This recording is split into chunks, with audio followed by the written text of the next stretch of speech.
Azteca, de Gary Jennings. Parte última. Continuación. Se había medido el tiempo para que nuestra procesión a la isla, a la entrada de la ciudad, justamente en el momento en que lo hiciera la otra comitiva. Las dos caravanas se detuvieron, a una distancia de unos 20 pasos, y Cortés desmontó de su caballo, entregándole su bandera a Malintzin. En ese momento se bajó al suelo la silla de manos de Moctezuma. Al salir de entre las cortinas bordadas, todos nos sorprendimos al ver su vestimenta. Por supuesto llevaba su manto más llamativo y largo, el que estaba hecho completamente de incandescentes plumas de colibrí, y una corona de abanico hecha con plumas de totol quetzal, y muchos medallones y adornos de los más suntuosos. Pero no llevaba sus sandalias doradas. Estaba descalzo. Y ninguno de nosotros los mexica nos sentimos complacidos al ver nuestro venerado orador del único mundo manifestar su humildad, aunque fuera con esa pequeña prueba. Moctezuma y Cortés se adelantaron a encontrarse, caminando despacio por el espacio abierto que los separaba. Moctezuma hizo la reverencia de besar la tierra, y Cortés respondió con lo que ahora sé que es un saludo de mano militar de los españoles. Como era propio, Cortés presentó el primer regalo, inclinándose hacia adelante para colgar alrededor del cuello del orador un collar perfumado de lo que parecía ser una combinación de perlas y joyas brillantes, que más tarde comprobamos que era una cosa vulgar de mala calidad, de nácar y vidrio.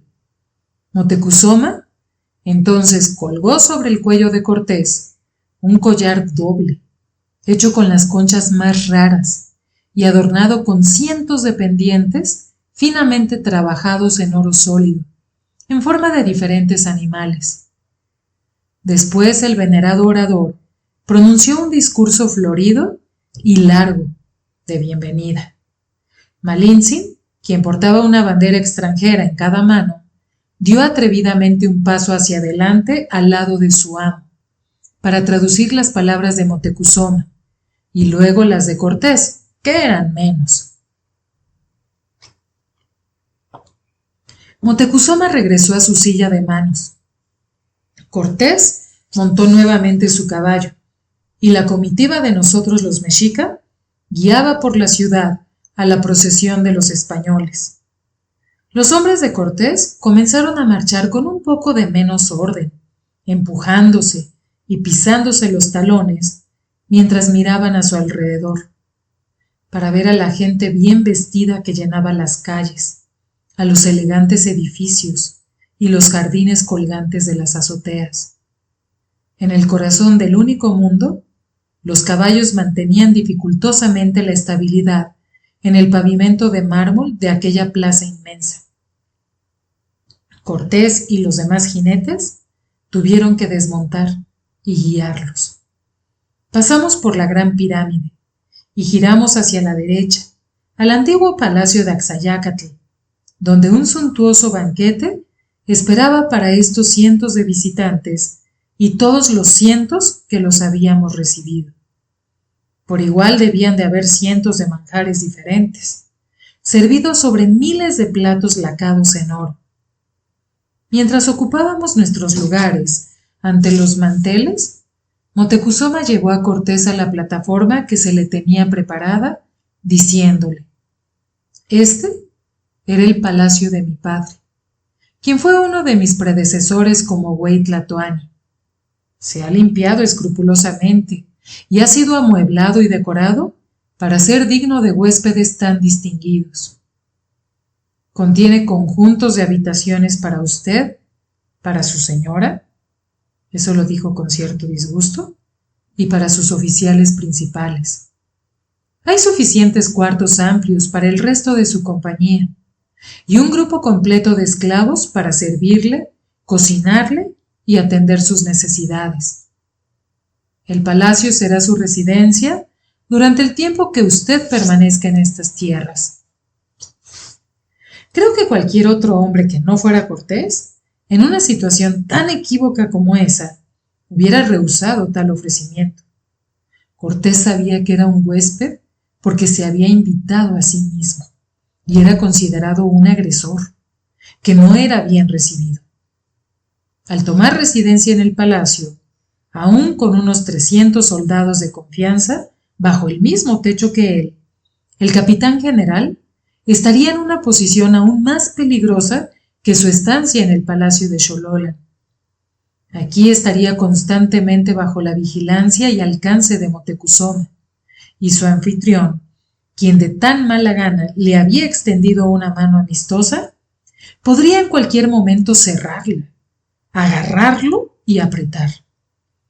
Los españoles serían cautivos, desatados, pero cautivos, y en la misma ciudad de Moctezuma, la ciudad asentada sobre una isla, la isla rodeada por un lago, el lago rodeado por todas las ciudades y la gente de la Triple Alianza.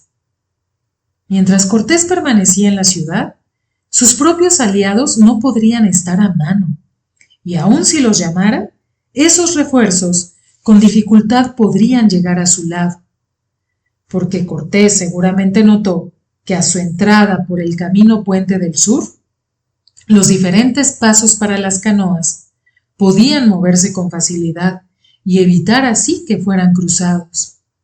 Y pudo haber adivinado que los demás caminos puente de la ciudad estaban construidos de una manera semejante, tal como era en realidad. El capitán general pudo haber dicho con tacto a Moctezuma que prefería residir en tierra firme y de ahí visitar la ciudad cuando lo fueran requiriendo sus varias conferencias. Pero no hizo tal cosa. Le agradeció a Moctezuma su ofrecimiento hospitalario y lo aceptó, como si el palacio correspondiera realmente a su posición social, y como si despreciara considerar la existencia de algún peligro al habitarlo. Aunque no siento cariño por Cortés ni admiración por su ingenio y su falacia, debo reconocer que cuando se enfrentaba al peligro, siempre actuaba sin vacilar, con una audacia que desafiaba lo que otros hombres llamamos sentido común. Tal vez sentí que él y yo teníamos un temperamento semejante, porque en el transcurso de mi vida yo también tomé muchos riesgos audaces que los hombres sensatos hubieran considerado como locuras. Pero aún así, Cortés no confiaba su supervivencia totalmente a la suerte. Antes de que él y sus hombres pasaran su primera noche en el palacio, ordenó que se subieran 4 de sus cañones al techo. Esto por medio de unas gruesas sogas, y a base de un gran esfuerzo por subirlos, sin importarle que en el proceso se destruyese casi todo el jardín de flores que se acababa de plantar para su deleite. Y colocó los cañones de modo que cubrieran toda aproximación al edificio. También esa noche y cada noche, los soldados, portando arcabuces, se paseaban durante toda la noche alrededor del techo y alrededor del exterior del palacio. Durante los siguientes días, Moctezuma personalmente condujo sus huéspedes en paseos por la ciudad, acompañado por el Mujer Serpiente y otros miembros de su consejo de voceros, y por una cantidad de sacerdotes de la corte, quienes llevaban caras y expresiones de gran disgusto.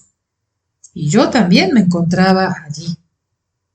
A insistencia de Moctezuma, siempre me hallaba en su compañía, pues le había advertido sobre la astucia de Malintzin en traducir mal. Cortés se acordó de mí, como dijo que lo haría, pero aparentemente sin rencor. Me sonrió de forma sutil cuando se nos presentó formalmente y aceptó mi compañía de forma suficientemente amistosa. Y él habló para que yo tradujera sus palabras con tanta frecuencia como las traducía su mujer. Por supuesto que ella también me reconoció, y obviamente con odio, ya que jamás se dirigía a mí.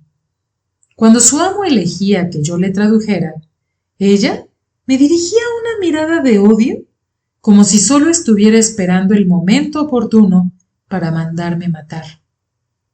Bueno, estábamos a la par, pensé. Eso era lo que yo había planeado para ella. En esas caminatas por la ciudad, Cortés siempre iba acompañado del segundo de su mando, el gran pelirrojo Pedro de Alvarado, por la mayoría de sus oficiales y, como es natural, por Malintzin y por 2 o 3 de sus propios sacerdotes, que mostraban expresiones tan agrias como las de nuestros sacerdotes.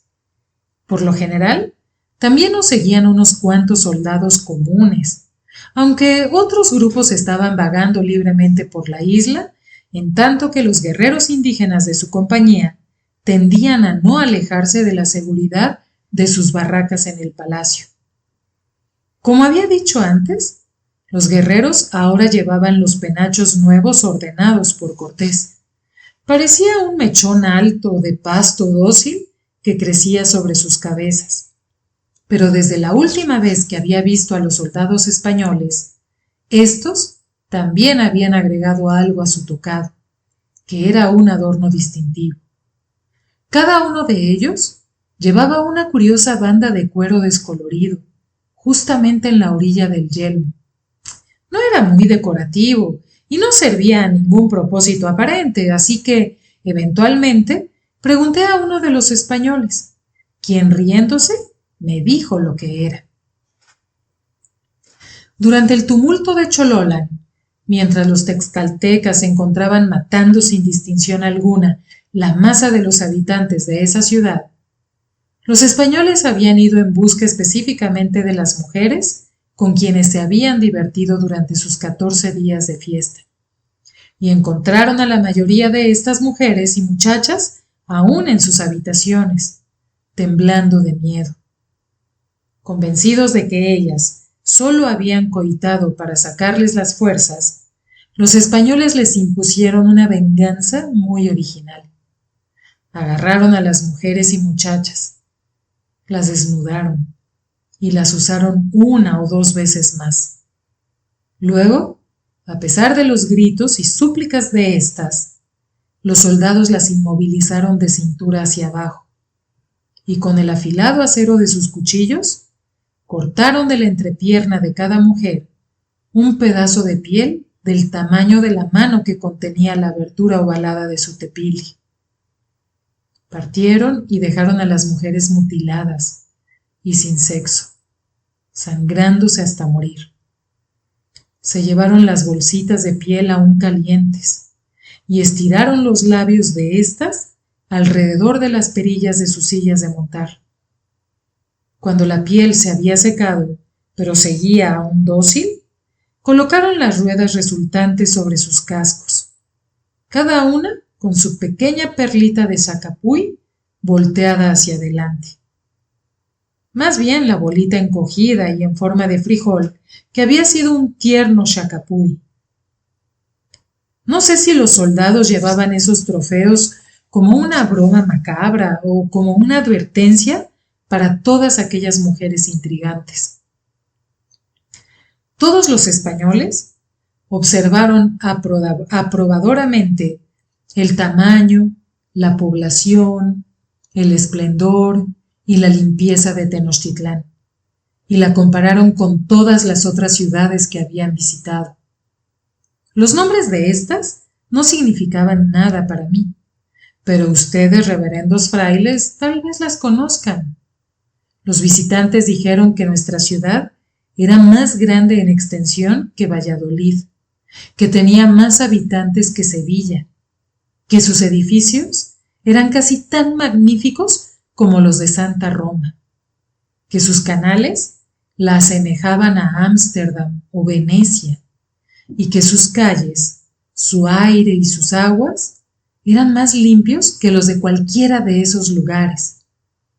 Nosotros, los guías, nos abstuvimos de comentar que el enorme flujo de españoles estaba disminuyendo notablemente aquella limpieza.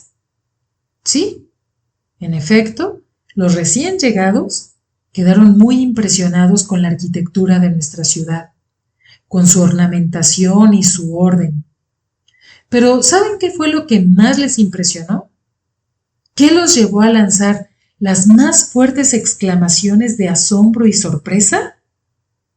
Nuestros cuartos sanitarios.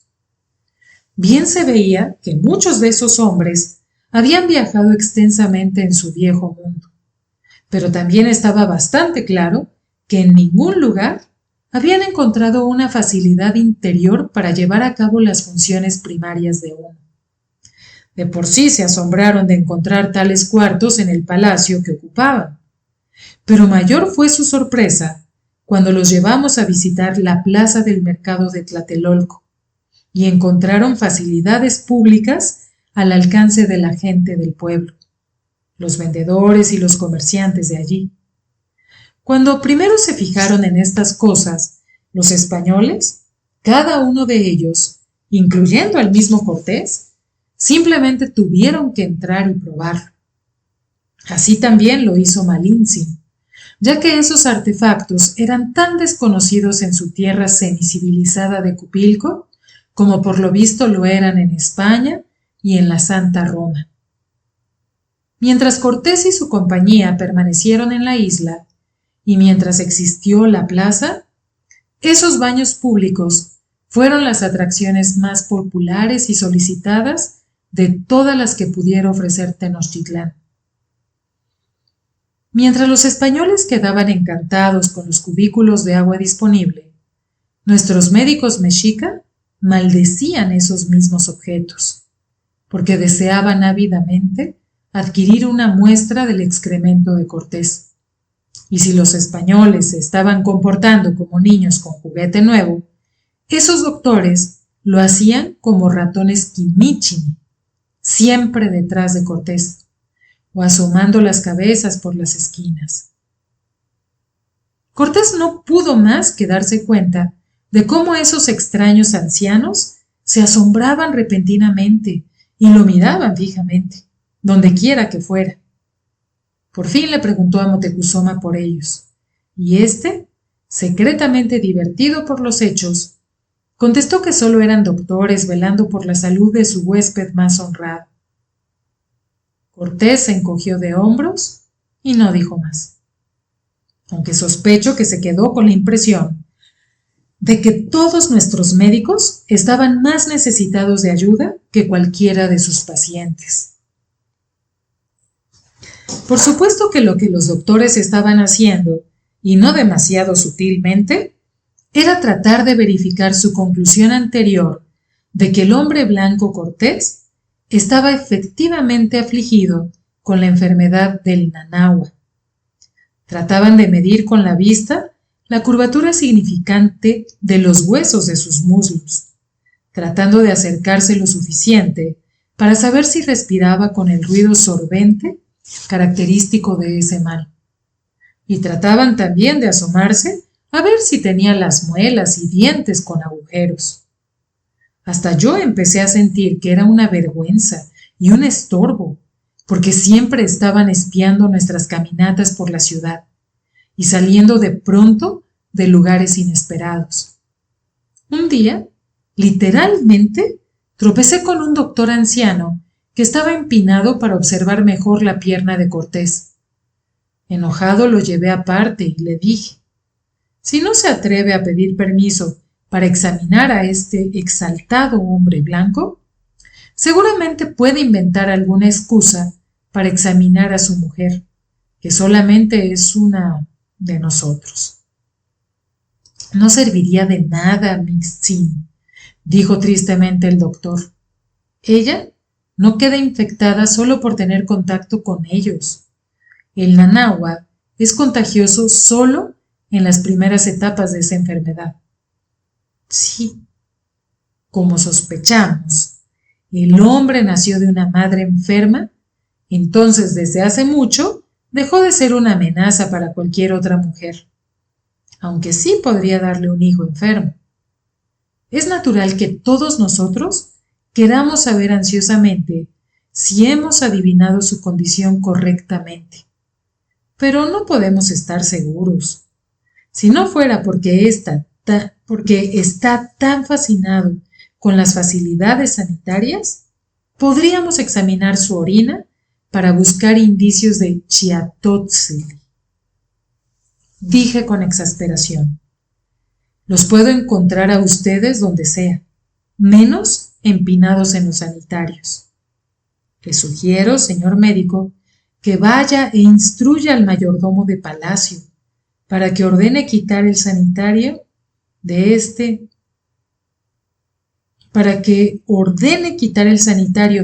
hombre por unos esclavos, explicando que está tapado y mientras le pueden proporcionar una orilla para su uso e instruir también a la criada para que le entregue a usted esa olla. ¡Ashu! ¡Es una idea brillante!, dijo el médico, y rápidamente se fue. Ya no se nos molestó más durante nuestras excursiones, pero jamás supe si los doctores encontraron alguna evidencia definitiva de que a Cortés le aquejara un mal tan vergonzoso. Debo informarles de que aquellos primeros españoles no admiraban todo en Tenochtitlán. Algunas de las cosas que les enseñamos les disgustaron y hasta las despreciaron. Por ejemplo, se estremecieron violentamente al contemplar un estante de cráneos en el corazón del único mundo. Veían con asco el que nosotros quisiéramos conservar aquellas reliquias de tantas personas distinguidas que habían partido a sus muertes floridas en esa plaza.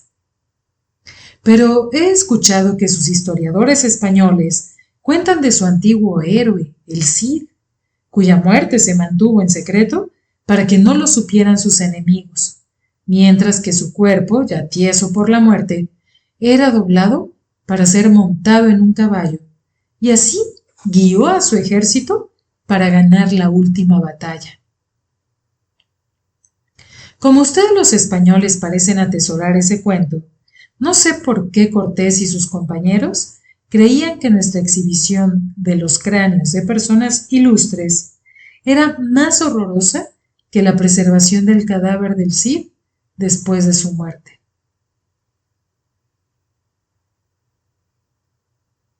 Pero las cosas que más asco les daba a los hombres blancos eran nuestros templos, con la evidencia de sus muchos sacrificios, tanto recientes como pasados. Para dar a los visitantes la mejor vista posible de su ciudad, Moctezuma los llevó a la cumbre de la Gran Pirámide, que, a excepción del tiempo en que duraban los sacrificios ceremoniales, siempre se conservaba limpia y reluciente por fuera. Los huéspedes ascendían las escaleras a cuyos lados estaban las portabanderas, admirando la gracia e inmensidad del edificio, sus pinturas tan vívidas y sus decorados en oro batido, y podían ver a su alrededor la vista de la ciudad y el lago que se extendía conforme iban subiendo. Los dos templos, arriba de la pirámide, también estaban brillantes por fuera, pero el interior de ellos jamás se limpiaba. Como la acumulación de sangre significaba la acumulación de nuestra reverencia, las imágenes y muros, así como los techos y pisos, estaban tiesos de sangre coagulada. Los españoles entraron al templo de Tlaloc e inmediatamente corrieron hacia afuera, con gestos y exclamaciones de náusea. Fue la primera y única vez que vi que los hombres blancos retrocedieran ante un mal olor, o hasta que percibieran uno, pero en verdad que la pestilencia de ese lugar era peor que la de ellos. Cuando pudieron controlar las sensibilidades de sus estómagos, Cortés, Alvarado y el sacerdote Bartolomé entraron nuevamente y tuvieron espasmos de rabia cuando descubrieron que la imagen hueca de Tlaloc se había llenado hasta el borde de su boca cuadrada y abierta con corazones humanos en estado de putrefacción. Cortés estaba tan enfurecido que sacó su espada y con ella le dio un fuerte golpe a la estatua.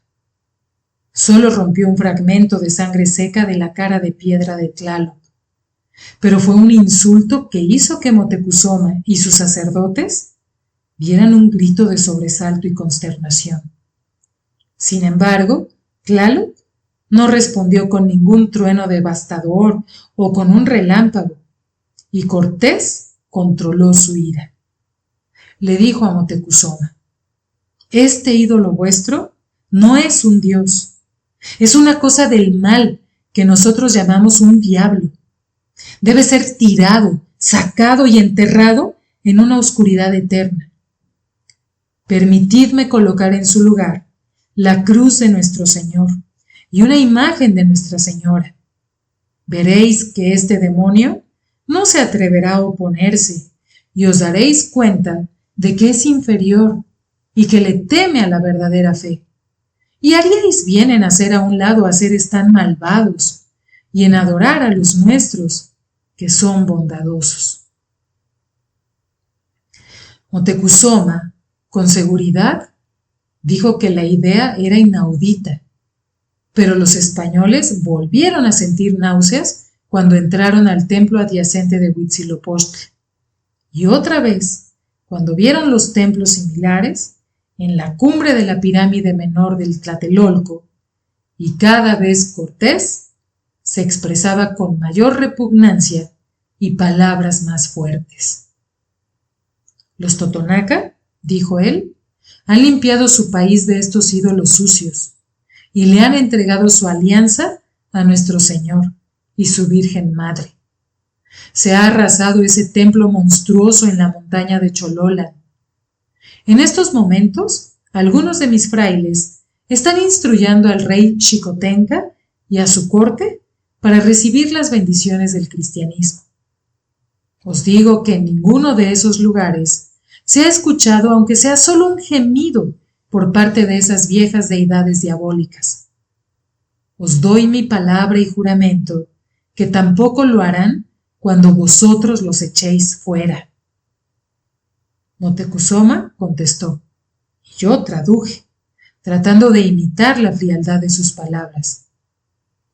Capitán general, usted está aquí como mi huésped, y un huésped educado no menosprecia las creencias de su anfitrión, como tampoco se burlaría del gusto de sus anfitriones en vestirse o en sus esposas.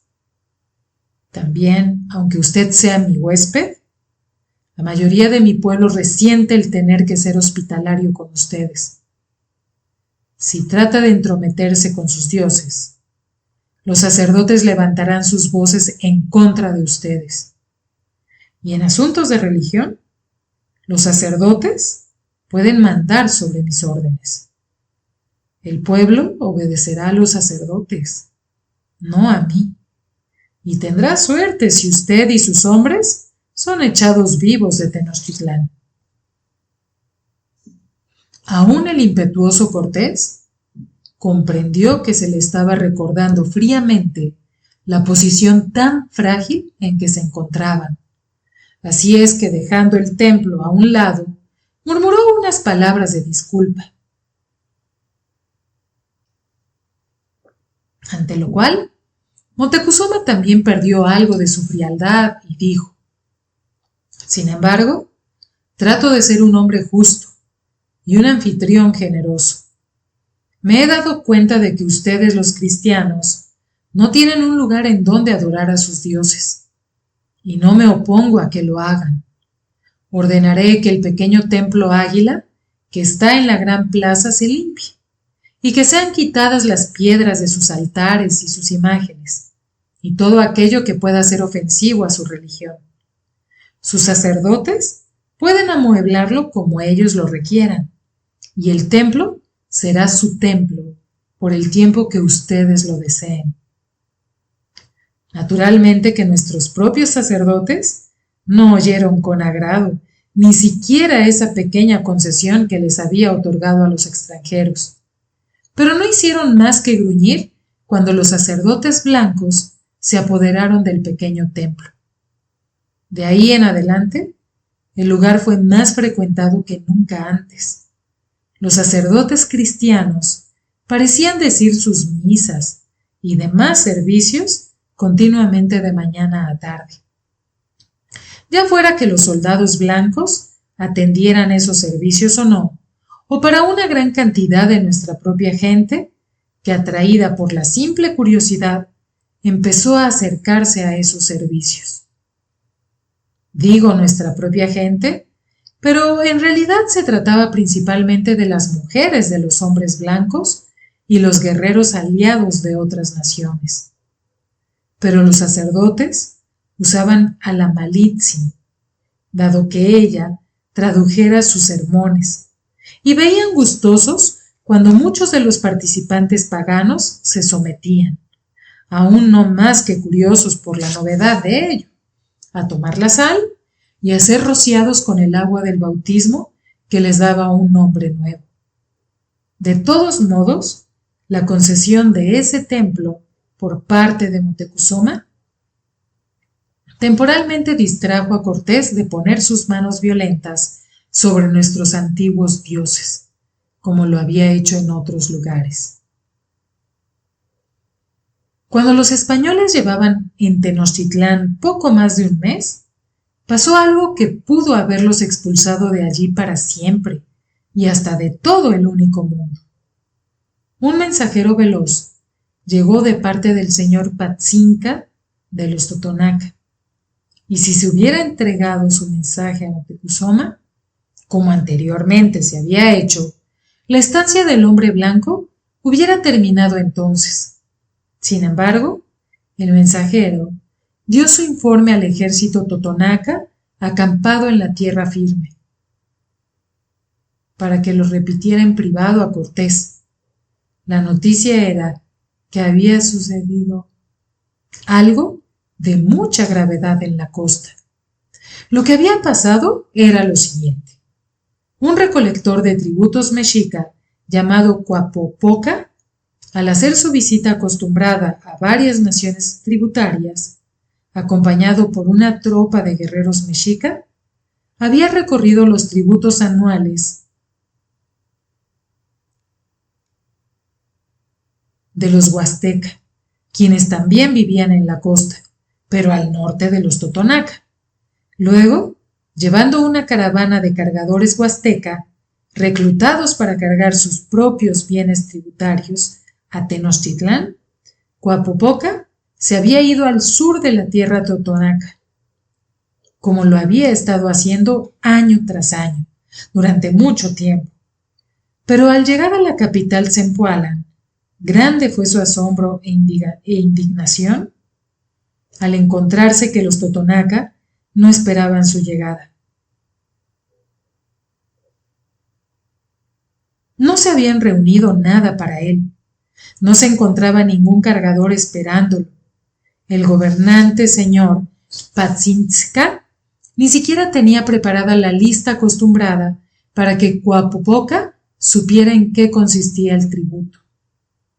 Como venía de las tierras fronterizas del norte, Coapopoca no había oído nada de las desventuras que les habían sucedido a los registradores mexica, quienes siempre eran enviados antes que él, y no había sabido nada de lo ocurrido. Moctezuma le pudo haber enviado un mensaje con facilidad, pero no lo había hecho, y jamás sabré si el venerado orador simplemente se olvidó por la presión de tantos otros sucesos, o si deliberadamente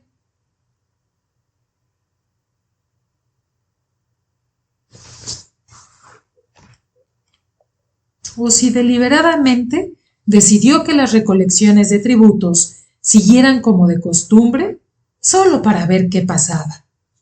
Bueno, Coapopoca trató de hacer su trabajo. Le exigió el tributo a Patzinca, quien, retorciéndose las manos, rehusó a entregárselo, con el argumento de que ya no era un subordinado de la Triple Alianza. Tenía nuevos amos blancos, quienes vivían en una aldea fortificada más abajo en la playa. Patzinca, lloriqueando, le sugirió a Coapopoca que se dirigiera al oficial blanco encargado de allí, un tal Juan de Escalante. Enfurecido y extrañado, pero decidido, Coapopoca llevó a sus hombres a la villa rica de la Veracruz, para ser recibidos con burlas en un idioma incomprensible, pero que en la forma en que era hablado se podía reconocer que era insultante. Así que él, un simple recolector de tribus,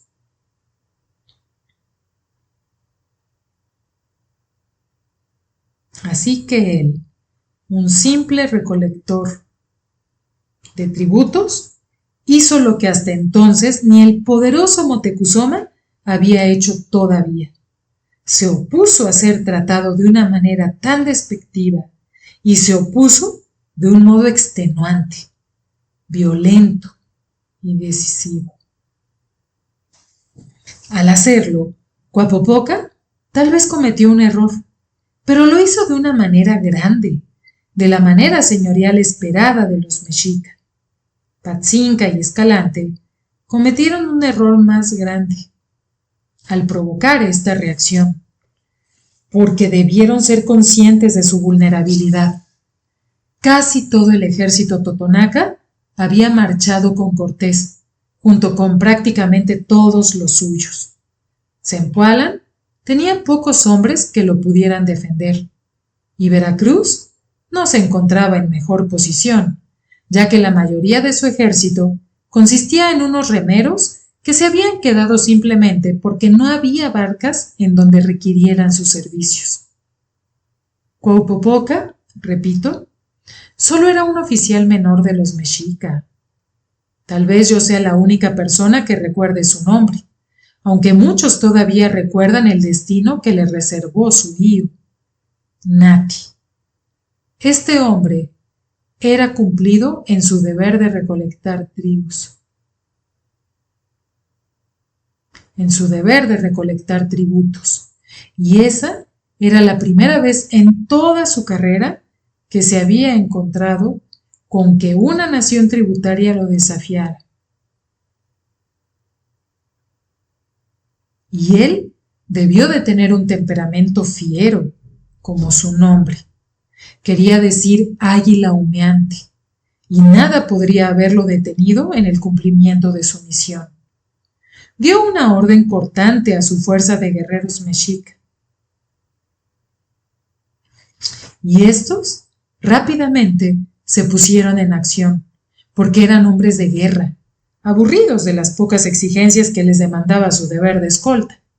Alegremente aprovecharon esa oportunidad y para combatir, y no se amedrentaron por los disparos de los pocos arcabuces y ballestas, tirados desde la barricada de la aldea por los hombres blancos. Mataron a Escalante y a los pocos soldados profesionales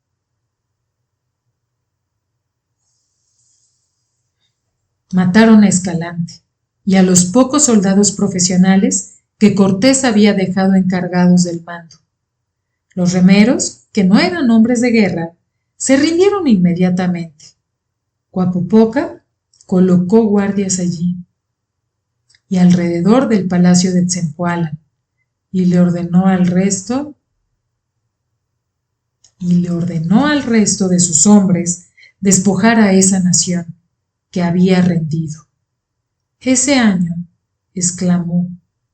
proclamó a los totonaca aterrorizados que su tributo no comprendería una fracción de sus bienes y productos agrícolas, sino todo, por lo que había sido una hazaña del mensajero Patzinca el haber escapado del palacio vigilado y deslizarse entre los guerreros de Coapopoca y llevarle la mala noticia a Cortés.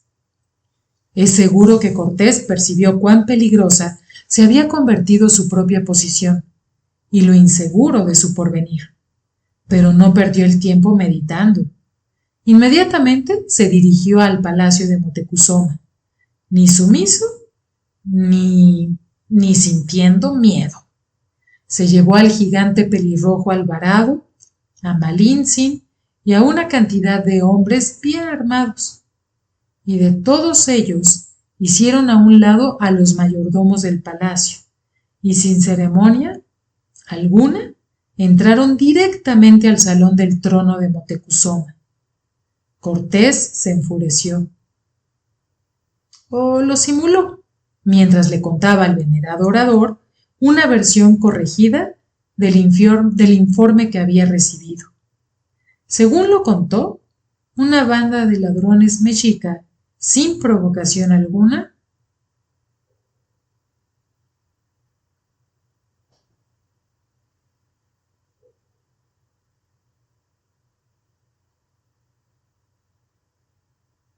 había atacado a los pocos hombres que habían dejado en la costa y que vivían apaciblemente, y los habían matado. Era un rompimiento grave de la tregua y amistad que Moctezuma había prometido. ¿Y qué haría éste al respecto? El venerado orador sabía de la presencia de la caravana de tributos en esa área en general, así que al oír la narración de Cortés, debió de suponer que se habían visto envueltos en una escaramuza que había causado daño a los hombres.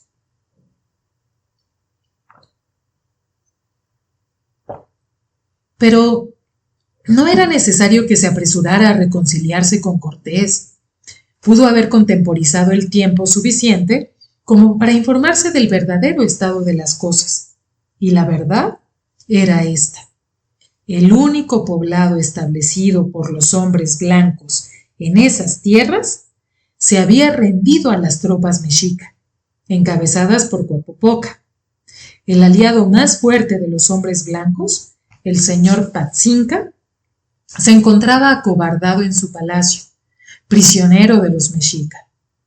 Mientras tanto, Moctezuma tenía a casi todos los hombres blancos en su isla, una presa que fácilmente podría ser eliminada. Y las demás tropas de hombres blancos de Cortés, así como sus guerreros indígenas, con facilidad se podrían detener antes de llegar a la isla, mientras los ejércitos de la Triple Alianza, que se encontraban en tierra firme, se juntarían para acabar con ellos. Gracias a Coapopoca, Moctezuma tenía a todos los españoles y sus aliados indefensos en la palma del hermano, en la palma de sus manos. Bastaba con cerrar esa mano y hacer un puño y apretar hasta que la sangre corriera por entre sus dedos. No lo hizo. Le expresó a Cortés su consternación y sus condolencias. Mandó una fuerza de sus guardias de palacio para presentar una disculpa a Zempoala y Veracruz y quitarle Coapopoca a su autoridad.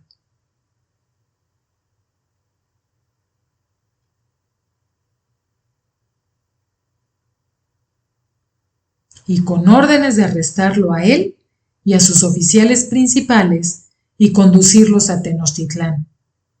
Lo que era peor, cuando Coapopoca, quien merecía un premio por lo que habían hecho, así como sus Cuachitzin, águilas viejas del ejército mexica, se hincaron con obediencia ante el trono, en donde Moctezuma se sentaba relajado y cómodo, con Cortés y Alvarado a cada lado, y con una voz nada señorial que les dijo a los prisioneros: ustedes han excedido la autoridad de su misión, han avergonzado a su venerado orador seriamente y han puesto en peligro el honor de la nación mexica.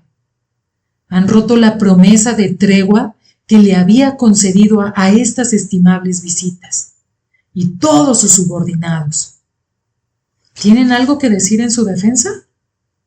Coapopoca fue cumplido hasta el final, aunque se veía que era más hombre, más noble y más mexicatl que la criatura en el trono, a quien se dirigió respetuosamente.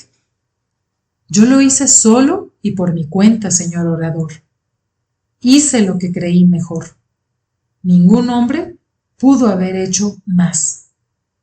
Moctezuma dijo sin expresión: me ha causado una gran daña, pero las muestras y daños han perjudicado a nuestros huéspedes. Por lo tanto, e increíblemente, el venerado orador del único mundo añadió: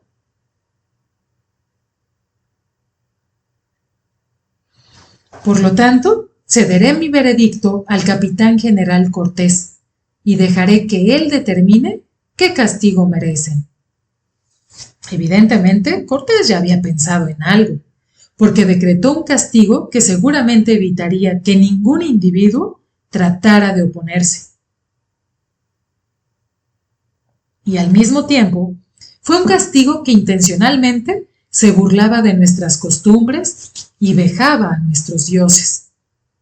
Ordenó que se matara a los 5, pero que no fuera una muerte florida. No se daría el corazón para alimentar a ningún dios. No se derramaría sangre para honrar a algún dios, ni se despojaría a estos hombres de algún miembro de sus cuerpos, para usarse como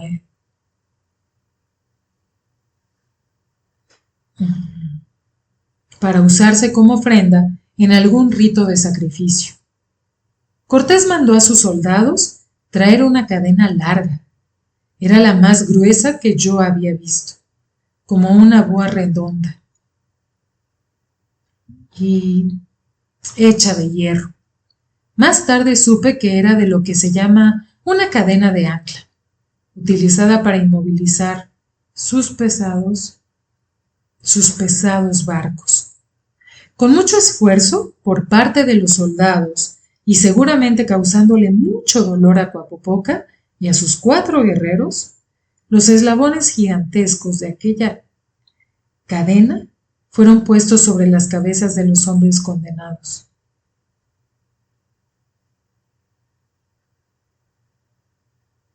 Para que un eslabón colgara del cuello de cada hombre.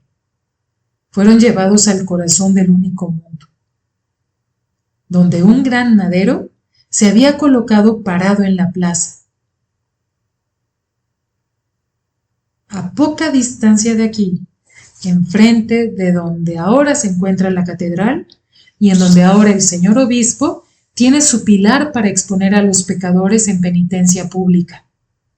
La cadena se colocó alrededor de la parte superior de ese postre bromoso, de modo que los 5 hombres se encontraban parados en forma circular, dando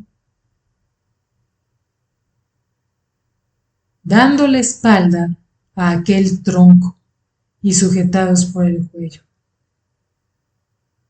Entonces pusieron una carga de leña previamente remojada en chapopotle, que se colocó alrededor de sus pies, a lo alto de sus rodillas, y se le prendió fuego. Un castigo tan innovador, pues se trataba de una ejecución en que deliberadamente no se derramaba sangre. Jamás se había visto antes por estas tierras, por lo que la mayoría de los habitantes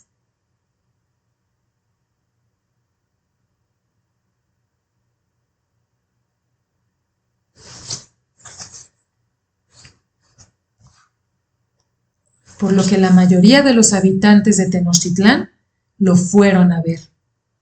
Pero yo lo vi mientras estaba parado a un lado del sacerdote Bartolomé, y éste me confió que tales suplicios eran algo bastante común en España, y que son los más apropiados para la ejecución de los enemigos de la Santa Madre Iglesia. Porque la Iglesia siempre le ha prohibido a su clero el derramamiento de sangre, hasta que el pecador más grande.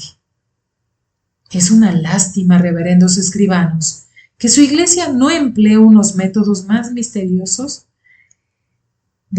misericordiosos de ejecución, porque he visto muchas formas de matar y de morir en mis tiempos, pero creo que ninguno tan espantoso como el que Coapopoca y sus oficiales tuvieron que sufrir ese día. Lo soportaron valientemente por algún tiempo, mientras las llamas primero brincaban por sus piernas. Arriba del pesado collar de hierro de los eslabones de cadena, sus caras tenían expresiones calmadas y resignadas. No estaban atados de ninguna forma al poste, pero no pateaban sus piernas, ni movían sus brazos, o gesticulaban de algún modo indecoroso. Sin embargo, cuando las llamadas llegaron a sus ingles y les quemaron sus taparrabos y comenzaron a quemar lo que había debajo, sus expresiones eran de agonía. Y luego el fuego ya no necesitó ser alimentado de leña o champán. Ya no necesitó ser alimentado de leña o chapopotli. Bastó con el aceite natural de sus pieles, así como el tejido grasoso inmediatamente abajo de la piel, para que se extendiera. En lugar de que se les estuviera quemando a los hombres mismos empezaron a quemarse por sí mismos, y las llamas subieron tan altas que casi no distinguíamos sus caras. Pero vimos el destello más fuerte de cuando su pelo se consumió de pronto, y pudimos escuchar los primeros gritos de aquellos hombres. Después de un rato, los gritos se apaciguaron hasta que solo se escuchó un gemido delgado.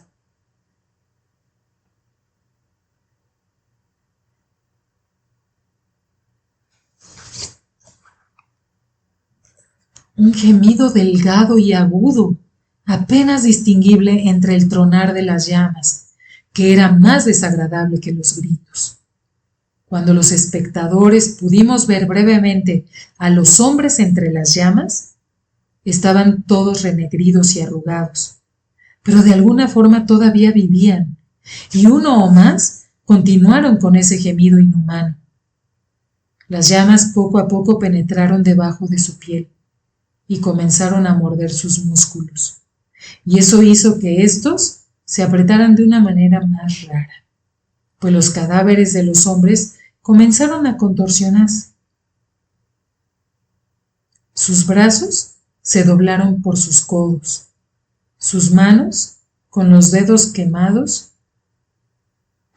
subieron a sus caras, o mejor dicho, donde habían estado sus caras. Lo que quedaba en sus piernas lentamente